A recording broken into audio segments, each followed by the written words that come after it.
Bonjour à tous, vous êtes présents sur le site de esportbelgium.com. Nous nous trouvons à la LAN-UP à Roux. Donc nous sommes les 22, 29, 30 et 31 octobre. Je suis avec Denis Josten, un des organisateurs principaux de la LAN-UP. Et donc on va poser quelques questions sur l'événement en cours et sur le futur de l'organisation. Alors, donc c'est pas votre premier événement pour le staff. J'aurais aimé savoir concrètement comment vous en êtes arrivé ici. Nous avons déjà, personnellement, j'ai déjà participé à pas mal d'événements en tant qu'organisateur ou en tant qu'organisateur de tournois dans d'autres LAN.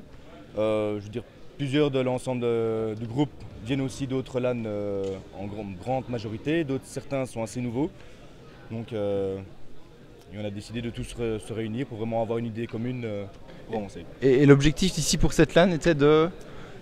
Principalement faire participer un maximum de gens et être dans la bonne ambiance. Et pour nous-mêmes au moins profiter, vu que à force d'organiser, on apprécie. Donc ici, la préparation a duré évidemment plusieurs mois. J'aurais aimé savoir comment elle se passe, s'il y a eu des gros problèmes ou pas. Non, en règle générale, sur les 9 mois depuis le début de l'élaboration du projet, on n'a pas eu de gros soucis, surtout des soucis d'infrastructure ou autre, mais très, très facilement gérables.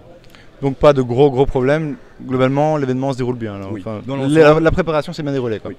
Donc ici, on a quand même 250 personnes présentes dans la salle, voire même plus avec les visiteurs.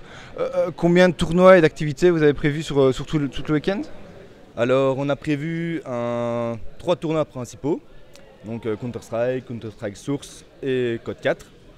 Et nous avons plusieurs jeux fun, notamment Trackmania, FIFA, des jeux consoles et normalement d'autres activités extra informatiques. Donc ça qui sont encore en surprise. C'est des surprises, ok. Oui. Pas nous en dire un petit peu, de toute façon. On aura des lancers de souris. Des lancers de souris. Donc ça ce sera à mon avis plus en fin de soirée, quand les tournois principaux sont finis. Donc ici, on est samedi, il est déjà 14h. J'aurais aimé savoir comment vous, en tant qu'organisateur, vous avez vécu cette LAN jusque maintenant, si pour vous tout s'est bien déroulé ou vous avez connu beaucoup de problèmes depuis hier soir. En gros problème, non. C'était plus un problème de timing qui nous a ralenti. Beaucoup de préparatifs qui malheureusement ne se sont pas déroulés comme prévu dans tout le montage de l'infrastructure. Mais en règle générale, malgré un léger retard, je dois dire que tout se passe très bien. Très bien, c'est parfait. Ici, donc, la LAN-UP, c'est une nouvelle ASBL. C'est le premier événement en tant que LAN-UP, pas pour le staff comme vous l'avez dit. Mais j'imagine que vous avez des projets sur le long terme dans le futur. Je ne sais pas comment vous envisagez le futur. Oui, tout à fait. Ici, on va voir les côtés positifs et négatifs de cette LAN pour justement tirer de l'expérience pour les prochaines. Et normalement, à long terme, on prévoit plus ou moins 3 LAN par an, voire 4 si le timing le permet, vu qu'on est pas mal à travailler, donc c'est pas toujours évident. Et globalement, donc, les LAN, vous comptez les organiser comment 3-4 LAN comme celle-ci ou 3-4 LAN des plus grosses, des plus petites, je ne sais pas, des plus fun Dans l'ensemble, les prochaines, ce seront à peu près du même niveau, je veux dire 1 ou 2, et puis normalement les suivantes vont aller en grandissant.